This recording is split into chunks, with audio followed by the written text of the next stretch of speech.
रही है सुशीला धीरे धीरे अपने जीवन का निर्वाह कर रही है।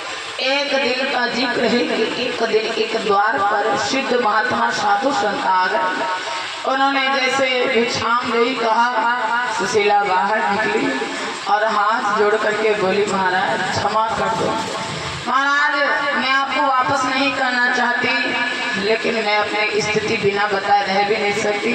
महाराज 4 दिन हो गए हमारे बच्चों ने कुछ नहीं खाया, हमारे बच्चों का पेट पीछे एक ही में मिला जा रहा है। और महाराज मेरा मन तो बहुत है कि मैं आपको अपने द्वार से विमुख न भेजूं, कुछ ना कुछ दे करके भेजूं, लेकिन महाराज मेरे से तो बढ़िया तो आप हैं और मैं तो आपसे भी ज्यादा गई गुजरी हूँ। हमारे पास में कुछ भी नहीं है कि मैं आपको दे सकूं।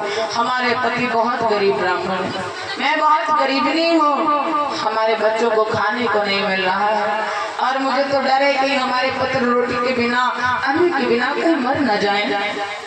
जैसे उन महात्मा ने सुना, महात्मा ने कहा, बस पुत्री तुम्हें कुछ भी सफाई देने की जरूरत नहीं है, मैंने सब जान लिया, लेकिन मेरी एक बात समझ में ये नहीं आ रही कि तुम्हारा जो पति है वो भगवान से बात बताता क्यों नहीं है, कहता क्यों नहीं है।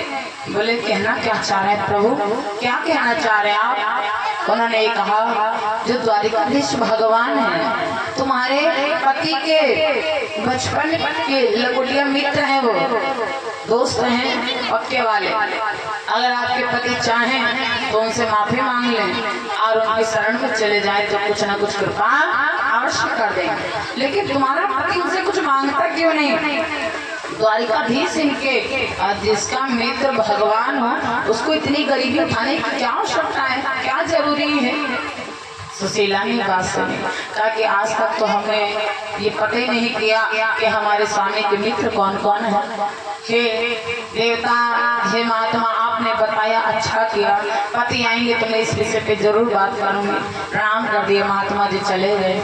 इधर सुदामा जी आए, सुदामा जी से कहा कि स्वामी पता नहीं कौन सा हमने पूर्व जन्म में पाप किया होगा, जहाँ से ऐसा परिणाम मुझे भुगतना पड़ रहा, कष्ट मिल रहा है, हमारे बच्चे भूख के मारे तड़प रहे हैं, हम अपने पुत्रों की रक्षा तक नहीं कर सकते, हर एक प्रकार से असमर्थ हैं, कुछ भी नहीं कर सकते। सुदामा जी ने कहा, पाप तुमसे नहीं, पाप हमसे हो गया है।